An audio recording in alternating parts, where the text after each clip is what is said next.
tardes a todos a esta segunda sesión del ciclo que estamos realizando en el Foro de Historia sobre las órdenes civiles y militares.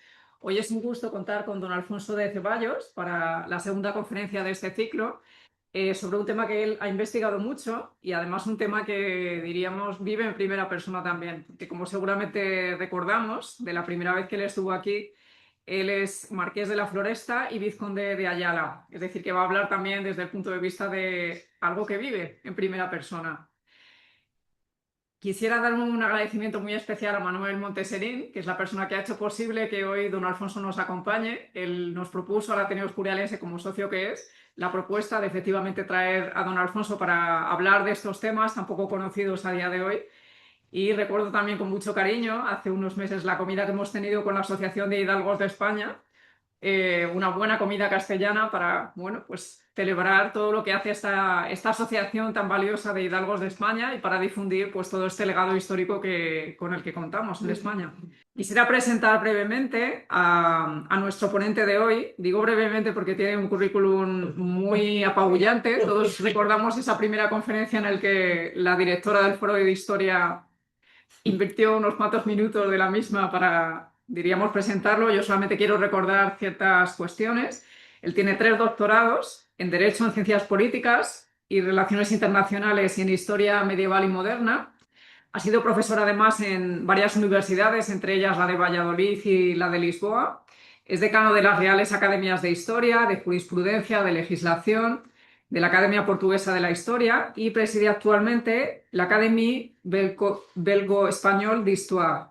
Es además capitán de la Marina Mercante, un mundo que conoce muy de cerca, que además ama con profundidad, y ha realizado una extensa labor como investigador, también como escritor. Es cronista de Castilla y León, donde actualmente vive. Ha publicado más de 50 libros, alrededor de 600 artículos y monografías, y ha recibido numerosas distinciones y premios por sus servicios, por sus estudios y también por sus trabajos, como por ejemplo la del Comendador de la Real Orden Española de Carlos III, un rey muy querido aquí en esta ciudad de San Lorenzo del Escorial. Es comendador de número, entre otras, de las órdenes de Isabel la Católica, del Mérito Civil, de la Beneficencia, y además tiene ciertos reconocimientos internacionales, entre otros, Caballero de la Legión de Honor en Francia, de la Orden al Mérito de la República Italiana, y es comendador de la Orden Militar de Santiago, de Portugal, y de la Orden de la Estela en Italia. Posee 3 medallas de oro de la Cruz Roja, 4 medallas de la ONU y de la OTAN por su participación en operaciones internacionales y de mantenimiento de la paz. Es decir, que contamos con un ponente con, diríamos, una vida muy intensa, además muy polifacético, que ha sacado muchísimo partido a su tiempo. Y no quisiera robarle más tiempo porque tiene muchas cosas muy interesantes que contar. Esta segunda conferencia estará dedicada al sistema premial de la monarquía española y de otros regímenes políticos y trata de reconocer los méritos cívicos, los militares, los culturales, a través de los títulos nobiliarios, las condecoraciones, las cruces y otros honores. Sin más, Alfonso, te paso la palabra y después de la conferencia tendremos un turno de preguntas y de comentarios. Muchas gracias. Muchísimas gracias. Yo no soy más que un trapero del tiempo, como decía el doctor Marañón. Efectivamente, hay que aprovechar el tiempo. Vamos a ver, yo hoy les voy a hablar de una cosa francamente bonita y bastante insólita. En general todos conocemos la parte con la cual el Estado castiga los delitos, pero a su lado también hay una parte en la que los estados, el Estado en general, premia los buenos servicios. Es una parte menos conocida, aunque es mucho más evidente. Quiero decir, estamos más acostumbrados, por ejemplo, a ver gente con condecoraciones que gente con los antecedentes penales colgando. Evidentemente eso no se da. Pero, en resumen, conocemos mejor en general el derecho penal o las sanciones, las multas y demás que la parte premial. Cada país tiene su sistema, hay sistemas bastante variados, sobre todo en países exóticos. Europa, en cambio, tiene un sistema bastante uniforme, en el cual está España. Ese sistema, tradicionalmente, bueno, se ha venido conformando desde el finales del siglo XIV aproximadamente, que se concedieron los primeros títulos nobiliarios, 1520, cuando se concedió se creó la dignidad de la grandeza de España para las 20-25, hay dudas al respecto, en grandes casas de la nobleza española. Algunas de estas casas con dos grandezas, por ejemplo, los Zúñiga, tienen una grandeza como duques de Peñaranda de Duero y la segunda rama como condes de Miranda del Castañar. Bien, estos señores de título, algunos de ellos condecorados con la grandeza, hoy me parece que hay en España unos 3.300 o 3.400 títulos nobiliarios, lo cual no es mucho para todos estos siglos y para un país de casi 50 millones de habitantes, de los cuales unos 300, 400 tienen aneja la dignidad de la grandeza de España. También hay algunas grandezas sin título. No recuerdo ahora si son 5 o son 7, pero hay algunas grandezas sin título. El concepto, aunque se mantiene los títulos de conde, marqués o duque, ha cambiado. Es decir, jurídicamente no es lo mismo un marqués del siglo XVII que un marqués de ahora. Marqués del siglo XVII normalmente era un señor feudal que tenía señoríos, es decir, ejercía la jurisdicción, la justicia en dichos, y tenían vasallos, cobraban impuestos, en fin. Eso cambió todo con el sistema liberal, absolutamente. Y hoy día, aunque casi ningún título o grande de España lo conoce, la naturaleza jurídica de un título nobiliario, tenga o no tenga grandeza, es una concesión administrativa igual que la de aguas o la de minas. Es decir, uno paga una tasa por sucesión, eso sí, es hereditario. Uno paga la tasa y el Estado le da un papelito que le reconoce como tal. Pero no tiene otro alcance. Es decir, por supuesto, no hay sueldos, no hay ningún gaje, no hay ningún beneficio. Desde hace ya 50 años que se suprimió el pasaporte diplomático a los grandes.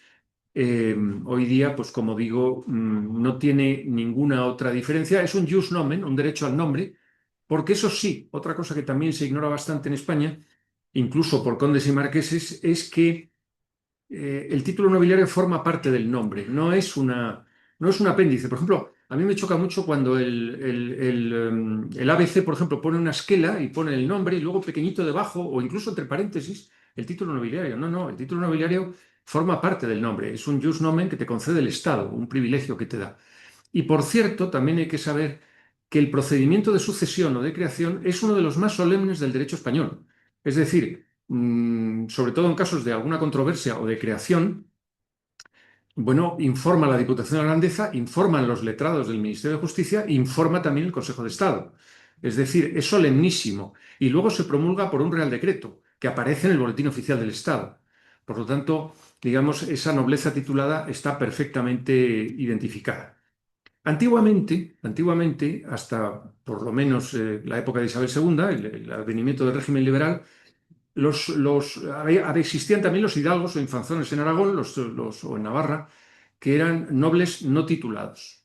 Eso, bueno, hay un debate jurídico, histórico-jurídico, con partidarios y detractores.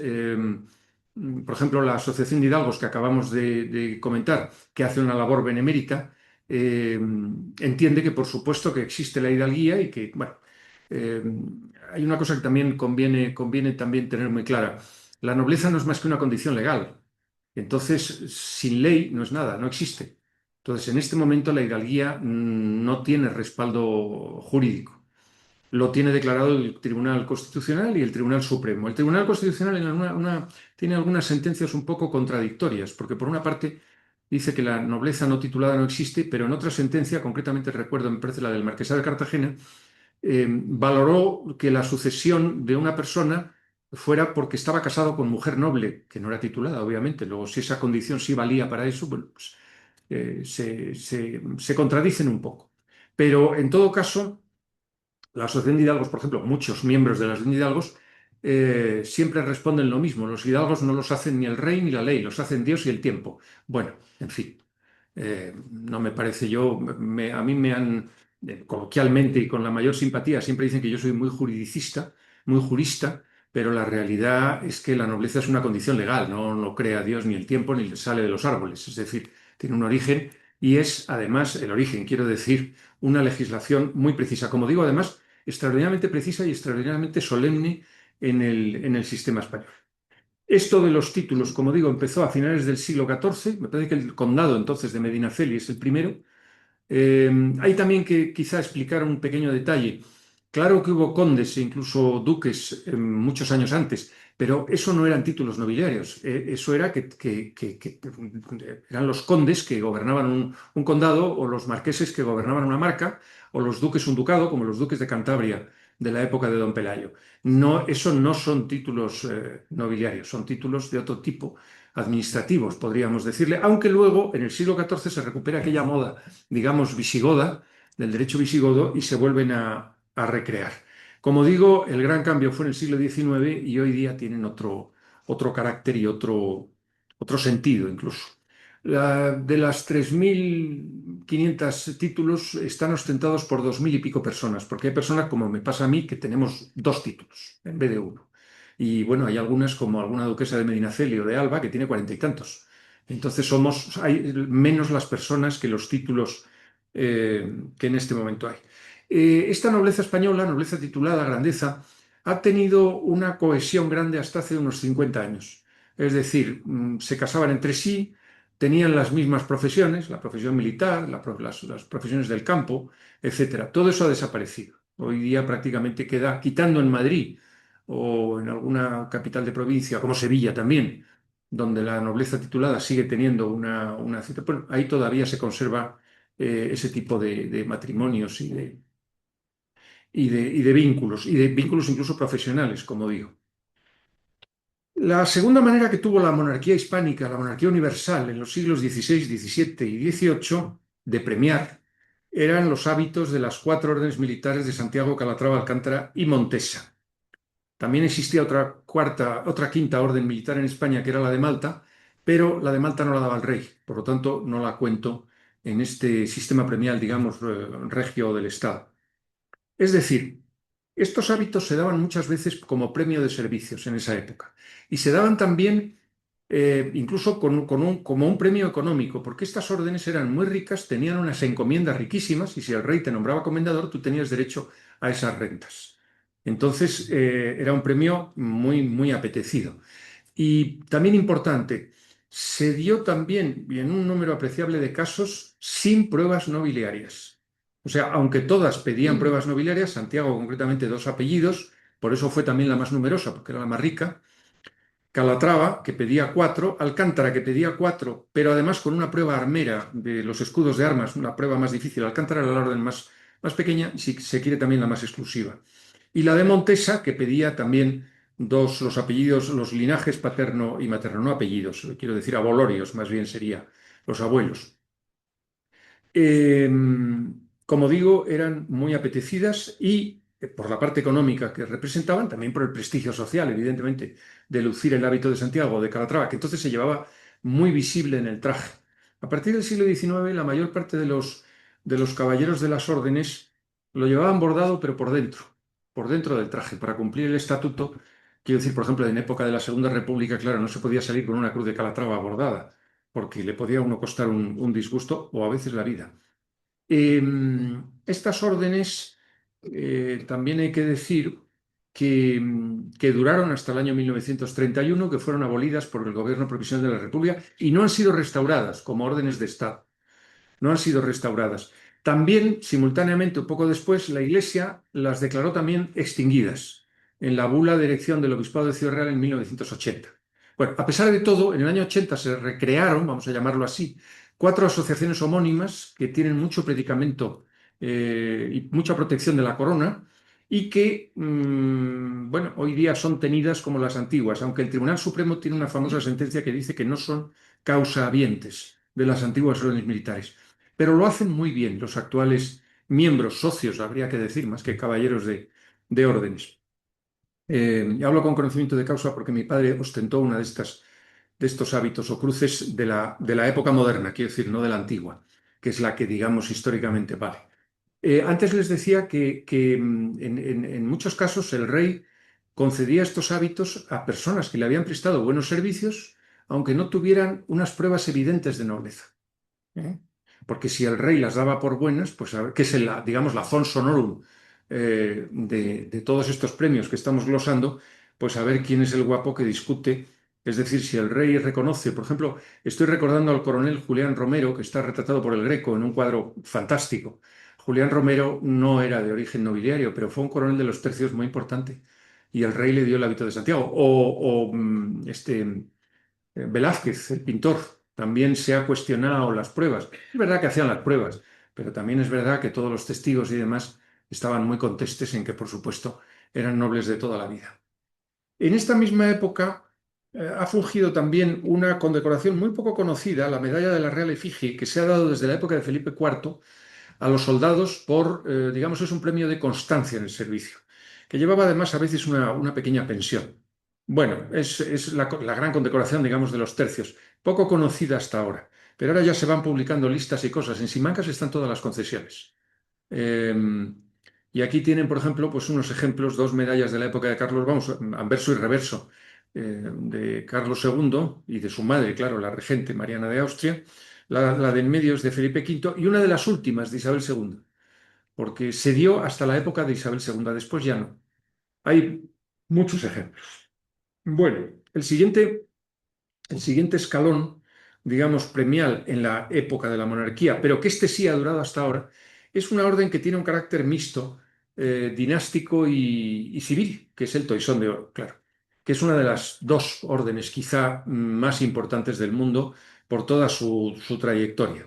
En principio eran 31 caballeros, luego subieron a 51 y bueno, lo fundó el duque Felipe el Bueno de Borgoña en 1430 con ocasión de casarse con Isabel de Portugal. Y a través del ducado de Borgoña vino con Felipe el Hermoso, archiduque de Austria y heredero de Borgoña, gracias, eh, recayó en la corona española.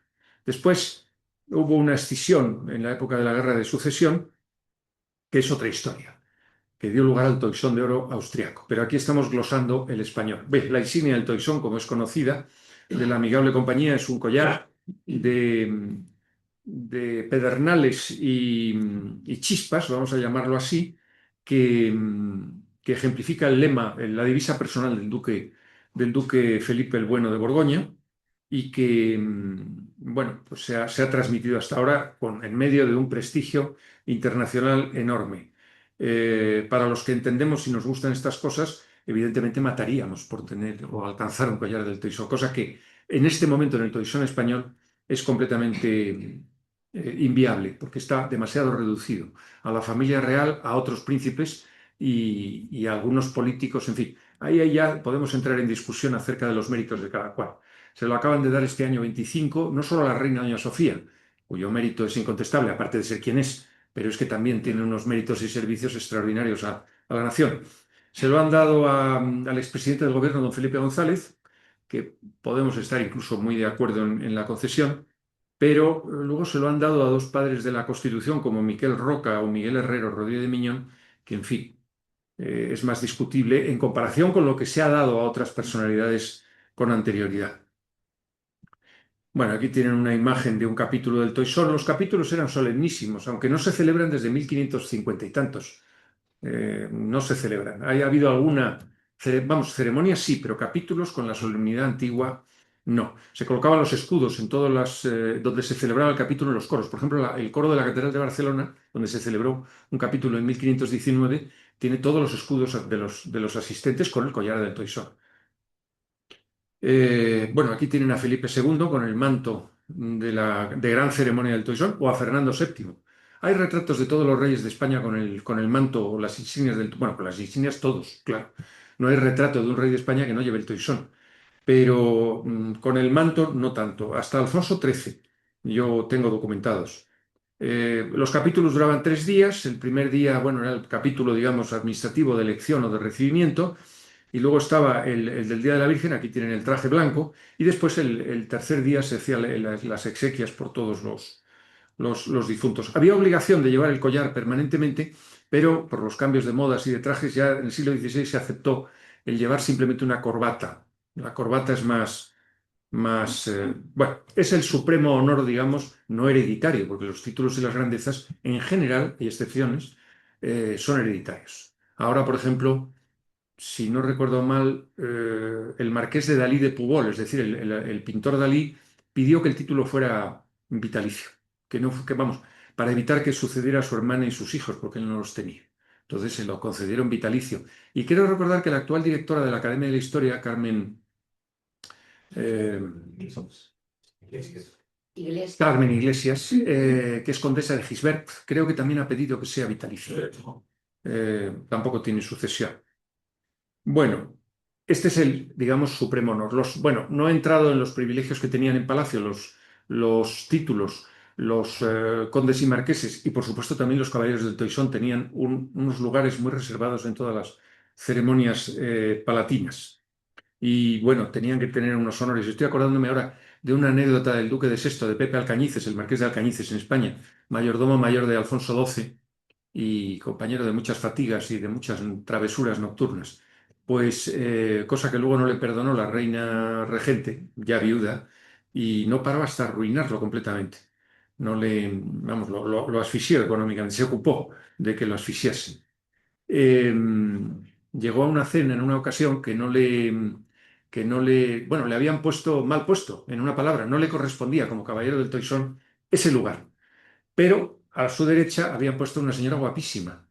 Y claro, él rápidamente dijo, lo siento por el borrego. Se quitó el collar, vamos, la corbata del frac del Toisón, se la metió en el bolsillo y dijo, de aquí no me mueve nadie. O sea que, por si acaso alguien caía. Eh, Vistas las órdenes militares, los títulos, grandezas y el toisón, el siguiente honor fue el de la orden, la Real y Distinguida Orden Española de Carlos III, creada por Carlos III. Aquí le ven en ese retrato con el manto. Por cierto, este otro señor que está a la derecha también con el manto y el collar y todo es Pepe Alcañices, del que estaba yo hablando ahora mismo.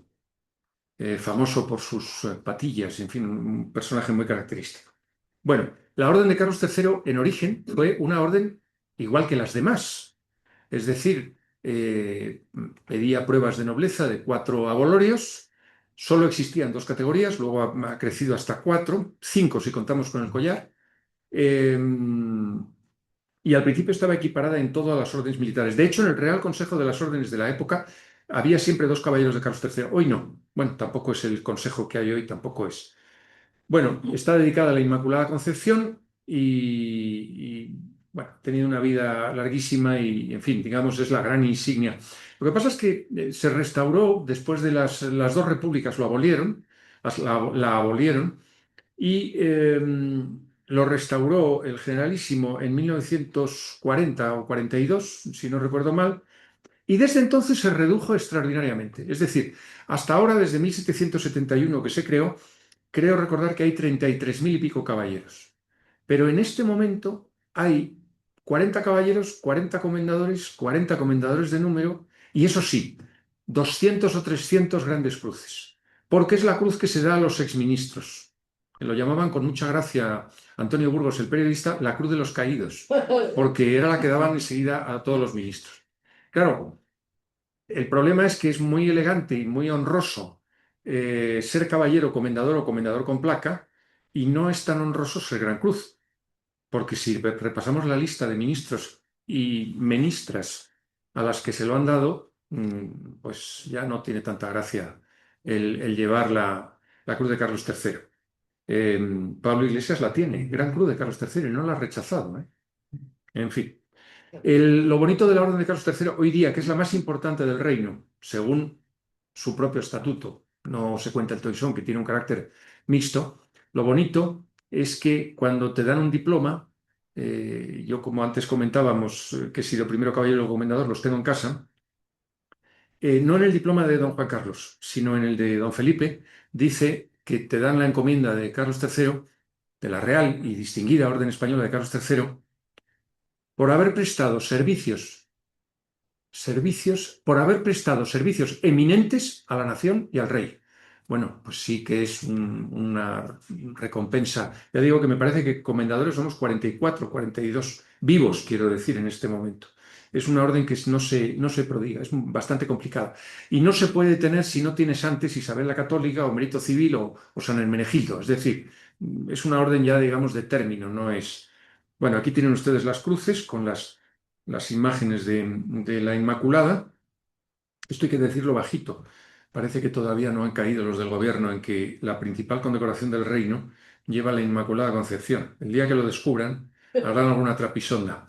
Bueno, aquí tienen un diploma antiguo y uno moderno. El que antes les decía de don Juan Carlos, que me dio a mí, es el mío, y que ahora ya, gracias a Dios, he conseguido, y esto es vamos, un empeño mío, que lo cambien por uno como el antiguo. Ahora se ha recuperado el antiguo de la izquierda, porque esto parecía un menú de un restaurante castellano, vamos, o sea, es horrible, muy, muy, muy, muy feo, muy feo.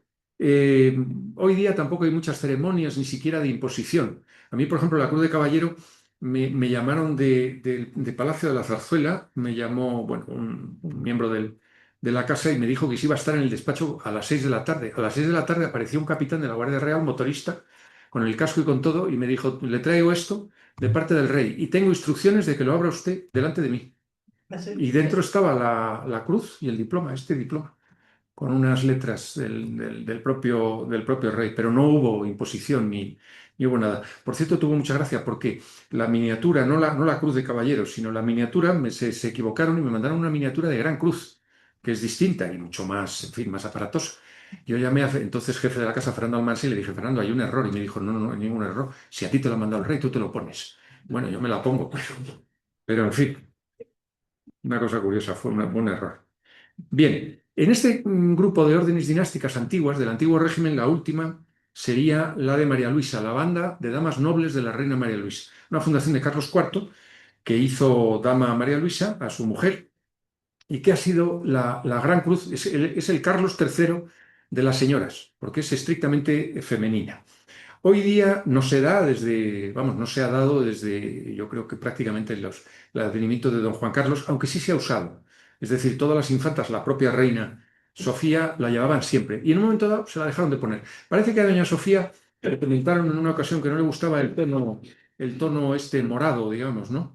Como decía don Dalmiro de la Válgoma, secretario de la Academia de la Historia y tipo simpatiquísimo, siempre hablaba de la clarquimorada banda porque tenía un lenguaje ampuloso, don Dalmiro. Nosotros le llamábamos los jóvenes, que le llamamos don Dalmacio, porque era, vamos, muy, muy redicho, una persona muy estimable. Bien, esta orden ha tenido mucha importancia en cualquier retrato de la nobleza española, de la alta nobleza, porque esta cruz no se daba apenas, eran así, no recuerdo ahora cuántas ha habido en total. Y ha tenido vigencia, pues bueno, pues hasta que se han ido muriendo. Yo creo que hoy día creo que la tienen las dos hijas de don Juan Carlos y por supuesto doña Sofía, pero nada más. O sea, y es una pena porque era un instrumento premial muy interesante ahora que estamos muy proféminas, digamos, pues para que tuvieran su propia orden, ¿verdad? Y con esto llegamos, he hecho una exposición, o voy a hacer una exposición cronológica, porque quizás se pueda entender un poco. No estoy por orden de importancia de condecoraciones, sino hablando por tiempos. Don Fernando VII, que era un señor muy serio para muchas cosas, lo que pasa es que su historia y su biografía la han hecho sus propios enemigos y entonces, bueno, pues tiene... En algunas cosas efectivamente era un personaje bastante despreciable, pero en otras no. Y una de ellas que no, bueno, dejó una obra importante, por ejemplo, el primer código de comercio, los caminos, toda la red de caminos, lo que ahora llamamos la Nacional 6, la Nacional 1, todo esto, y los puertos también. Era un personaje con, en fin, luces y sombras, ¿no? Este señor le gustaban mucho las cruces y los premios y tenía además, era muy exquisito en los premios. Yo he encontrado incluso notas en los archivos de las órdenes, de las que ahora hablaré, del Toisón o de Carlos III, donde era muy estricto en exigir los méritos. No quería de ninguna manera, eh, digamos, no quería dar cruces sin mérito, ¿no? Que también lo había. Yo tuve bueno, había y mucho. Yo tuve una bisabuela terrible, una tatarabuela terrible, que fue mujer de un virrey del Perú, la virreina. Se llamaba doña Carmen de la Pezuela y Ceballos, casada con el virrey Marqués de Viluma, que era un teniente general del ejército de artillería. Y, y Carmen de la Pezuela, he dicho. Sí, me parece que se llamaba Carmen, de memoria. Estoy hablando de memoria. Era terrible. No, Carmen era su hija mayor. Eh, Esta señora, doña Ángela de Ceballos y Olarria, tenía un carácter terrible, hasta tal punto que cuando los revolucionarios liberales quieren deponer al virrey, fue el penúltimo, y poner a uno más liberal para llegar a un acuerdo, con los independentistas en Lima, la orden que lleva el coronel de caballería Ferraz, que luego fue el general Ferraz, la orden que llevaba era asegurar la persona de la virreina, no la del virrey, que era un teniente general, la peligrosa era ella. Bueno, pues a lo que voy, que me voy por las ramas. En una ocasión, un conde peruano de Lima, mejores familias de Lima, no sé si el conde de San Juan de Lurigancho o alguno de estos ilustres familias, tenía un hermano pretendiendo aquí en Madrid algún empleo, algún cargo, alguna cosa, pretendía, como se decía entonces. Y bueno, pues le dieron la cruz de Carlos III. Claro, la noticia llegó a Lima con el correo que llegaba primero al Palacio Virreinal. Y esa tarde había un besamanos en el Palacio Virreinal de Lima. Y, y entonces cuando llegó el conde de San Juan de Lurigancho a besar la mano de los virreyes, que era como una persona del rey, veneradísima y demás, pues mi tatarabuela pues le felicitó efusivamente. Enhorabuena, señor conde y tal, no sé. El otro estaba confundido, no sabía nada de lo que le había pasado a su hermano, ¿no? Pues, excelencia, muchas gracias, pero en fin, no acabo de... Dice, sí, sí, le estoy felicitando por su parecido con nuestro Señor Jesucristo. Pero, excelencia, hombre, no creo, mi hermano es un hombre piadoso, pero tal. Dice, sí, sí, igual que a nuestro Señor Jesucristo le han dado una cruz sin merecerla. O sea, la señora era terrible. Bueno, pues en eso no estaba Fernando VII, en eso no estaba. Él era mucho más ordenado. Bien, él creó tres órdenes que son hoy día de las fundamentales en nuestro sistema premiar, que son la Real y Militar Orden de San Fernando. La crearon las Cortes de Cádiz, pero en su nombre, por lo tanto, y luego él reformó los estatutos y los ajustó para que hubiera también juicio contradictorio y todas estas cosas, ¿no? Bien, la Orden de San Fernando, sobre la que también tengo mucho escrito, ha sufrido algunas vicisitudes, pero sigue siendo el premio al valor en campaña, al valor en grado heroico, no muy distinguido, que para eso está la medalla militar individual, sino al valor en grado heroico. Y todo eso está perfectamente regulado, incluso cómo se concede, o sea, cómo se gradúa el valor heroico. Bueno, pues de muchas maneras, está en los estatutos y en los reglamentos de la orden. Por ejemplo, si tú eres capitán de una compañía y además de haber salido herido de una acción, has perdido el 70% de tus hombres, se considera que el valor es heroico. Bueno, en la Orden de San Fernando está llena de casos verdaderamente, eh, en fin, de quitarse el sombrero. Yo he conocido todavía algunos laureados, ahora no hay ninguno vivo. Hay unidades que tienen la condecoración, la corbata de San Fernando, pero laureados en este momento ya no quedan. Es de todos conocido lo que significa. Y creó casi simultáneamente la Real y Militar Orden de San Hermenegildo, que es un premio al valor militar, a la constancia militar sin tacha, hasta tal punto que cualquier incidencia en la hoja de servicios pues te priva de esta cruz, que en principio tuvo 3 grados, ahora tiene 4, en fin, eso sí, los grados han ido cambiando con los tiempos, en fin, pero la esencia se ha mantenido. La tercera orden que creó Fernando VII es la Real y Americana Orden de Isabel la Católica. Frente a la Real y Distinguida Orden Española de Carlos III, quiso crear una orden para los súbditos americanos que fue muy parecida, igual tiene también mantos, uniformes, en fin. En este caso lleva los colores oro y plata. Y aquí tienen ustedes dos representaciones de los mantos. Este es el collar. Una peculiaridad que tienen las órdenes importantes españolas, Carlos III, Isabel la Católica y Mérito Civil, es que el grado de collar lleva una banda con 2 filetes, mientras que los otros llevan la banda de los mismos colores. Este es el collar. El collar solo se da a jefes de familia reinantes o jefes de Estado extranjeros, ¿no? Sobre todo iberoamericanos. Esta es la orden que se da sobre todo en Iberoamérica. Es la Gran Orden Internacional de España. De la misma forma que Carlos III se da muy poco, pues Isabel la Católica es una orden más general que se da a través de las embajadas de España en todo el mundo y es la que conoce todo el mundo. Es decir, tenemos la contradicción, que es un poco chocante, de que uno lleva a Carlos III y lo que le preguntan es que si es del Celta, como me ha pasado a mí. En cambio, si uno lleva a Isabel la Católica, todo el mundo sabe lo que es. Es mucho más reconocida incluso en el extranjero, en cualquier embajada, en cualquier fiesta en el extranjero. Estos colores amarillo y blanco son más conocidos. Aprovecho para explicar ahora los grados. La Legión de Honor francesa nació con 5 grados. Caballero, oficial, comendador, gran oficial y gran cruz.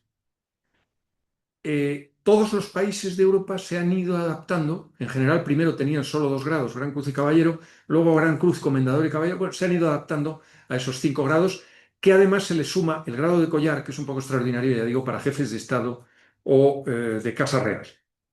Bien, por lo tanto, Isabel la Católica, aquí tienen toda la gama, tiene la Cruz de Caballero, bueno, tiene una Cruz de Plata para personal subalterno, que no forma parte de la orden, lo dicen los estatutos, pero Lo que sí que forman parte es caballero, oficial, comendador. Aquí en vez de gran oficial en España decimos comendador con placa o comendador de número, pero es lo que en toda Europa se llama gran oficial. Y por fin, gran cruz. La diferencia entre gran oficial o comendador con placa y gran cruz en general es la banda. Es decir, si alguien en España lleva una banda, es que tiene una gran cruz, de la orden que sea, pero una gran cruz. Bueno, ahí tienen diplomas, un diploma antiguo de la época de Fernando VII y uno moderno, que me parece además que también es uno mío, el de comendador. Porque yo en Isabel la Católica he ido ascendiendo de, primero fui oficial, luego comendador y luego comendador con placa o comendador de número. Y ya no llegaré a más porque la Gran Cruz ya me queda excede.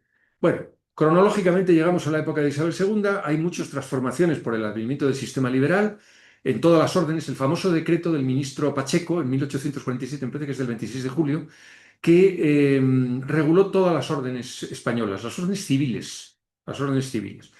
Es un decreto que prácticamente sigue todo, por lo menos en espíritu, en esencia, sigue en vigor, es decir, es de 1847. La primera orden que reguló la reina Isabel II fue la antigua orden de Malta, extinguida, expulsada de la isla de Malta, la convirtió en una orden civil, la ínclita Orden de San Juan de Jerusalén.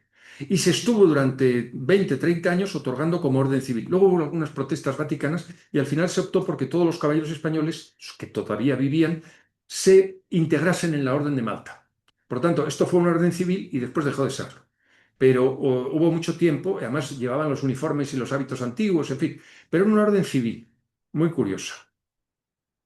Después creó en 1856 una de las órdenes más bonitas que ha habido siempre y más bien dadas en España, que es la Orden Civil de Beneficencia.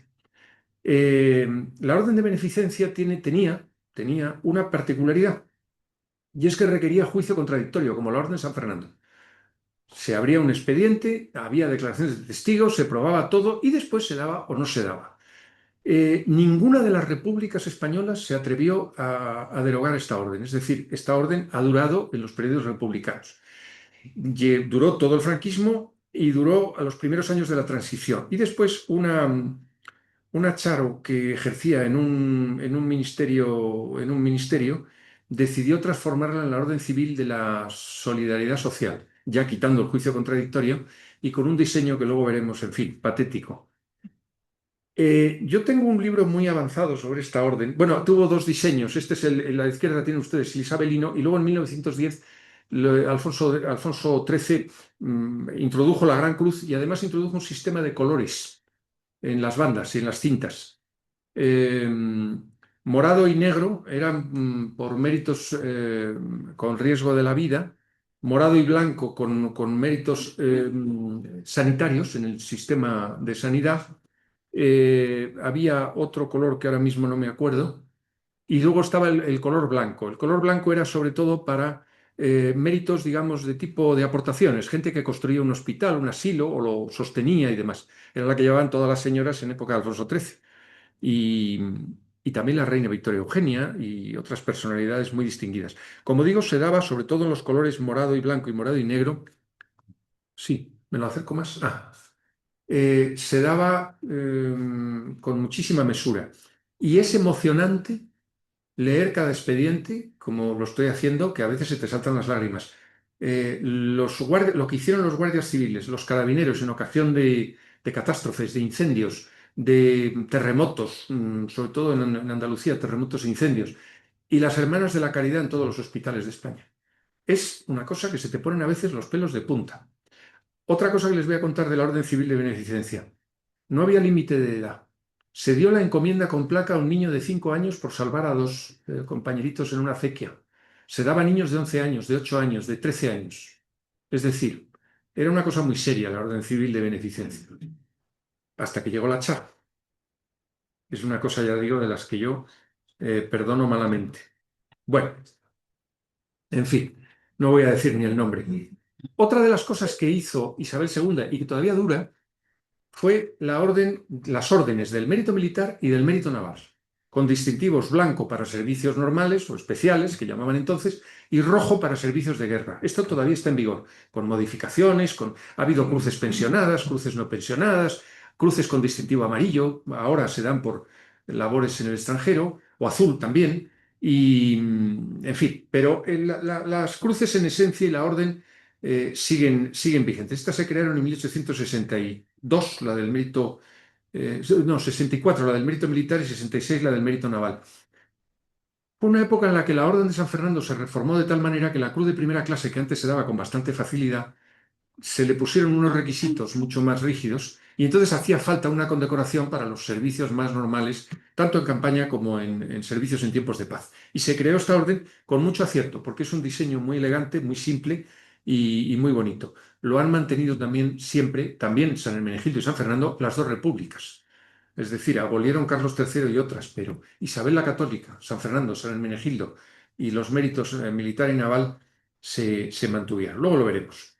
Bueno, estos son los primeros diseños que están. Esto es inédito, está sin publicar todavía. Estoy preparando un texto sobre esto. Son todos los diseños, son 8 o 10 que están en el Archivo General Militar de Segovia. No sé cómo vamos de tiempo, porque no he cogido el reloj al principio. He desobedecido. Bueno, a ver si. Entonces voy más deprisa. Un inciso. Todas estas condecoraciones de la época isabelina también las daban los reyes carlistas. ¿Eh? Aquí tienen un retrato de don Carlos VII. Matizo que los reyes carlistas están reconocidos históricamente como efectivos monarcas. Reinaron en una parte del territorio, emitieron moneda, estaban reconocidos por otras potencias y tuvieron 40.000 hombres en armas. Es decir, que a todos los efectos concedían las mismas cruces. Hay que tenerlo en cuenta. Ah, perdón, lo he tocado. Amadeo I, la única orden que creó fue la de María Victoria, en honor de su mujer. Una orden muy curiosa, sobre todo cultural, que en vez de tener un color de cinta o de banda, la cinta o la banda dependía de los estudios que tenía el señor. Por ejemplo, aquí vemos una encomienda con cinta amarilla, pero estaba dado a un médico, porque el amarillo es el color académico de la Universidad de Medicina. Bueno, tuvo una vida efímera. En las épocas de la reina regente y de Alfonso XIII, pues se crearon, por ejemplo, la Cruz de María Cristina, la Orden Militar y la Orden Naval de María Cristina, un intermedio entre el mérito militar y la Cruz de Primera Clase de San Fernando. Bueno, unos diseños muy recargados, pero que en aquella época tuvieron un gran prestigio. No, generalmente eran pensionadas, había 2 grados básicamente, y tuvieron, en fin, una gran difusión. Esta es la cruz más característica, con el mérito militar o naval, en las campañas ultramarinas. Época ya empezando el reinado de Alfonso XIII. Hubo una corriente en Europa encabezada por la República Francesa, que entonces era una república muy seria y muy en manos de profesores, era una república de profesores, digamos, ¿no? Que además de la Legión de Honor, interpretó que en cada ministerio, en cada especialidad, en cada ramo, tenía que haber una condecoración. Entonces en Francia se crearon como 15 o 18 órdenes distintas, ¿no? Y en España se empezó por ese mismo camino, mérito agrario. Bueno, entonces se llamaba mérito agrícola. Bueno, Banda Verde y tal, ha tenido mucho prestigio, sobre todo en el campo español, entre ganaderos y tal, una orden muy. Sigue existiendo, aunque ahora se llama Orden del Mérito Agrario, no agrícola, sino agrario, pesquero y alimentario. Y tiene 3 especialidades con pequeños distintivos, pero todavía existe, vamos, quiero decir, está en regla. Para los méritos culturales, la Orden Civil de Alfonso XII, con la banda morada, igual que en Francia el morado siempre ha sido el color de las medallas de academia y demás. Esta orden todavía existe, pero con otro nombre. Franco lo cambió porque no quería una orden de la monarquía borbónica, entonces se transformó en Alfonso X, luego lo veremos. Alfonso XIII también creó la medalla militar individual, que sustituía a la Cruz de Primera Clase de San Fernando. La medalla del trabajo, la que tienen abajo, es el primer modelo, más bonito que el que luego se puso en época de Franco. Y, por ponerles un ejemplo, la medalla de la paz de Marruecos, que tuvo enorme difusión no solo entre los militares, sino entre los civiles, y que tiene una particularidad curiosa, y es que es hereditaria, esta medalla de la paz de Marruecos. Ahora ha salido un decreto de que ya no se van a dar más de 2 sucesiones, pero la realidad es que el decreto, eso es una orden ministerial, que no puede derogar el decreto original, que sigue diciendo que es hereditaria. Por lo tanto, si alguno de sus antepasados la tiene, pues se la podrían poner. De hecho, todavía hay bastantes militares que la llevan por sucesión. Ellos sí necesitan un papel. Bueno, y la gran creación, digamos, de Alfonso XIII, 1926, vamos a celebrar ahora el centenario, es la Orden del Mérito Civil, que también fue abolida por la República, restaurada por Franco y que hoy día es la más general, que también se da muchísimo, bueno, muchísimo dentro de un orden. Para que nos hagamos una idea, No creo que lleguen a 500 personas al año, pero del mundo entero, porque esto también se da en el ámbito internacional. Por lo tanto, bueno, tiene un diseño francamente bonito, los 5 grados habituales y antiguamente tampoco lo he matizado. Aquí, por ejemplo, verán lazos.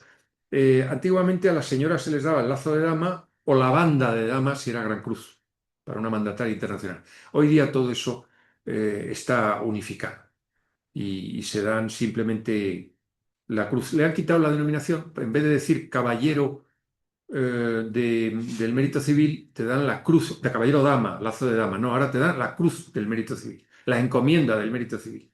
En fin.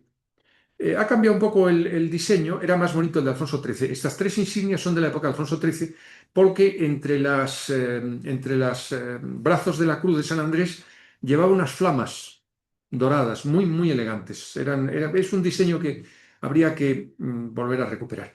Y aquí también matizo otra cosa porque el decreto es de 1920. Las órdenes de Carlos III y Isabel la Católica han tenido siempre un uniforme civil, aparte del manto. Ese uniforme se reguló por última vez, cambió, claro, los diseños, el estilo de la época y tal. Y bueno, el actual, que está en el Boletín Oficial del Estado, consultable, está en vigor, es este que ven aquí, este concretamente de la izquierda es de Isabel la Católica. La diferencia, por ejemplo, con comendadores de número y grandes cruces es que llevan una faja. Y la faja es azul celeste en el caso de Carlos III y amarillo anaranjado en el caso de Isabel la Católica.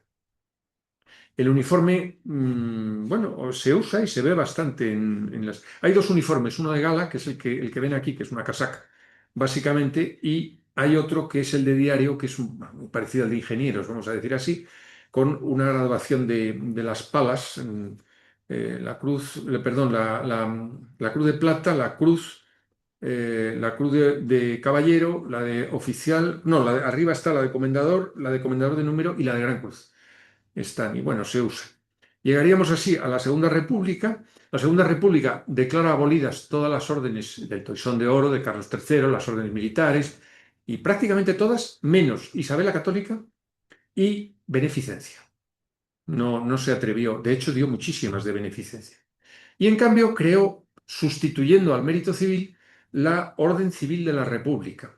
Aquí vemos a don Niceto en un retrato con Isabel la Católica y en el otro retrato con la Orden Civil de la República, de la que era presidente, ya no era ni jefe supremo ni gran maestre, sino presidente de la orden. Y aquí tienen ustedes las insignias de la Orden Civil de la República, una gran cruz con banda, que, bueno, tenía un diseño bastante bonito, la verdad. Se dio con poco criterio. Hay bastantes concesiones y hay un libro publicado sobre este asunto, pero esto duró hasta que desapareció la Segunda República, que no fue en 1939, como diría cualquier inadvertido, sino el 20 de julio de 1936. Ese día el gobierno republicano se saltó entera la Constitución, disolvió el ejército y empezó a hacer todo lo que le pareció. No se volvieron a conceder cruces de estas ni de ningún otro tipo. Por lo tanto, la Segunda República como tal Estado desapareció en julio del 36 y no en el 39. Lo que vino después fue otra cosa, fue la Revolución y demás. Bueno, en época del general Franco se empezó haciendo en el año 37 ya la Orden Imperial de Yu y las Flechas, que se dio a todos los jerarcas fascistas italianos, nazis, falangistas, en fin, y se siguió dando hasta 1975. Después ya no. Esa fue la primera creación, pero hubo muchísimas más en época de Franco. Se reformó la Orden de África, que es una creación republicana, pero se le cambió completamente el diseño. Se dio mucho a todo el personal destinado en África, tanto civil como militar, en África, en Guinea, en Sidi Ifni, en fin. Se reformó la Orden Civil de Alfonso XII, se recreó, mejor dicho. Se volvió a poner en vigor, la Segunda República lo había, pero como orden civil de Alfonso X el Sabio, que es la que se sigue dando por méritos culturales. Pero en el decreto de reelección, vamos a decirlo así, se dice que es una continuación, que los caballeros de Alfonso XII pueden volver a seguir usando las insignias antiguas o las nuevas, y además es muy curioso porque el lema de la Orden Civil de Alfonso XII, Altiora Peto, con el águila, es decir, aspiro a lo más alto con un águila volando, está en el reverso de la actual cruz de Alfonso X el Sabio. O sea que hay una continuidad histórica notable. Bueno, aquí tienen toda la serie de grados, digamos. Se creó en 1944 o 43 la Orden Civil de Sanidad, que sigue en vigor. La Orden de San Raimundo de Peñafort, que es una orden muy peculiar, la única orden prácticamente en el mundo que premia méritos judiciales y forenses, abogados, fiscales y demás. También policías y guardias civiles que prestan servicios, digamos, de policía judicial. Hay muchos, muchos condecorados. Aquí tienen también todo el abanico de grados y demás. No sé si se ven muy bien estas fotos. Se creó para el mérito político la Orden de Cisneros, que todavía ha dado don Juan Carlos I, pero que luego ha quedado completamente en desuso, y hace poco han promulgado un decreto declarándola ya extinguida. Se creó la Orden del Mérito Aeronáutico, porque claro, igual que existían mérito militar, mérito naval, al crearse el Ejército del Aire, hacía falta una orden que se rige exactamente igual. También en época de Franco se creó la Medalla al Mérito Deportivo, luego la dio en época de don Juan Carlos la Real Orden del Mérito Deportivo, que aquí tienen, que es la única que se puede ostentar por estatuto, vamos, por reglamento, sobre un chándal o ropa deportiva. Lo cual es lógico, porque si es gente que la ha ganado con un chándal, pues, o con ropa deportiva, pues es lógico que se pueda. Luego diré brevísimamente de ese asunto. Aquí tienen la medalla al mérito en el trabajo, la medalla al mérito policial, la medalla al mérito de la Orden de la Guardia Civil, que después ha sido reformada, la medalla al mérito postal, la medalla al mérito de las telecomunicaciones, en fin, en época de Franco, esa manía de la Tercera República Francesa de que cada ministerio tuviera su archiperre, vamos a decirlo así, pues en algunos casos es muy bonito. La orden del mérito postal es francamente bonito. ¿Eh? Es una orden además que se da con mesura. Si llegamos al reinado de don Juan Carlos, bueno, pues ahí se reformaron muchas órdenes y se crearon algunas. El mérito constitucional, la que antes comentaba, la malhadada de la solidaridad social, que es un horror de diseño y de todo. La medalla de las víctimas del terrorismo, que tienen una gran cruz para las víctimas mortales y una encomienda de cuello para los heridos, digamos, ¿no? Curiosamente, el ministerio ha autorizado formalmente a algunos hijos de muertos por el terrorismo, sobre todo de Tarra, les ha autorizado para llevar la Gran Cruz de sus padres. Concretamente, yo conozco uno que se me presentó en un acto con ello y le dije, vamos a ver, si llevas esta cruz estás muerto. O sea, y me dijo, no, no, me han autorizado. Y efectivamente me enseñó, me mandó después el papel, una cosa insólita, ¿verdad? Bueno, la medalla al mérito de las bellas artes está debajo, la medalla de la protección civil, todo eso, o últimamente, por ejemplo, la medalla del mérito medioambiental, que es igual que el mérito agrícola, pero es otro ministerio y también tiene lo mismo. Se ha reformado en profundidad la Orden al Mérito de la Guardia Civil, se han creado ya grados y sobre todo la Gran Cruz que se está dando, igual que se parece muchísimo, como es natural, a la Gran Cruz del Mérito Militar, Naval, Aeronáutico, bueno, pues sigue la misma estela. Me refiero a la Gran Cruz, no a las cruces de plata o de oro. Y últimamente, en la época de Don Felipe, pues también se han hecho algunos cambios, se han declarado abolidas algunas cruces y se han creado otro par de cosas nuevas, como esta del mérito en la seguridad del Ministerio del Interior, para seguridad privada sobre todo, ¿verdad? Eh, bueno, si llegamos a este punto, pues hay que decir que tenemos unas instituciones premiales fantásticas, antiquísimas, prestigiosísimas, al lado de, o sea, un país que tiene 23 órdenes y 60 y tantas medallas de segundo rango, pero algunas que son de primero. La medalla de las Bellas Artes o la medalla al mérito en el trabajo es una cosa muy seria. La medalla de oro al mérito en el trabajo tiene rango de Gran Cruz y tratamiento de Excelentísimo Señor. O sea, es una medalla, pero tiene un rango muy, muy superior. Bueno, repito, un país que tiene veintitantas órdenes y 65, 67 medallas no parece muy serio. Cada ministerio va por libre, no hay criterios. O sea, hay criterios en algunos sitios, en otros, pues no. Y bueno, les iba a decir también de cómo se llevan las condecoraciones. Eso está en la parte militar, en la parte policial, perfectamente reglamentado. ¿Eh? Hay más tolerancia, por ejemplo, en el Cuerpo Nacional de Policía que en los cuerpos militares. Ahí se lleva, digamos, estrictamente. Y normalmente se lleva mal porque en las cosas militares, por ejemplo, la Cruz de Carlos III, que antes he dicho la importancia que tiene, incluso en el decreto dice que es la superior del Estado, la Cruz de Carlos III en un uniforme militar se lleva después de la medalla de donante de sangre. O sea, es un disparate de tal calibre que... Pero en fin, eso como tantas cosas. Bueno, yo les voy a hablar más bien del orden civil, porque ya digo, la parte militar o de uniforme es distinto. Bueno, En un smoking no se lleva nada más que una roseta y como mucho una miniatura. ¿Eh? En el chaqué, en el chaqué se puede llevar una placa bordada en hilo, de Isabel la Católica o de Carlos III, pero bordada, no metálica. Se pueden llevar 2 o 3 miniaturas y se puede llevar alguna medalla de cuello, pero poco más. En el caso de las señoras, pues se puede llevar una banda y algún lazo, pero no 17, porque además normalmente no cabe, o sea, es... Bueno, en el frac se pueden llevar 4 grandes cruces metálicas, se pueden llevar una fila más o menos grande de miniaturas, se puede llevar una encomienda, una, no 3, en fin, coloquialmente en el ámbito de los coleccionistas y demás, la Gran Cruz o una placa de comendador con placa, pues se llama un huevo frito. Y la de esto se llama una patata al cuello. Bueno, y por supuesto se puede llevar una banda. La banda se lleva por debajo del chaleco, siempre en España, salvo que esté el rey. Si el rey está presente en ese acto, la banda se lleva por fuera, porque el gran maestre está presente. Esto también hay muchos errores y muchas, en fin, hay veces que no digamos ya el uso de condecoraciones. Hace poco me encontré en un acto militar a un simpático señor, porque era simpaticísimo. Creo que recordar que era abogado que llevaba un cruz de guerra y no me acuerdo qué, la cruz de campaña.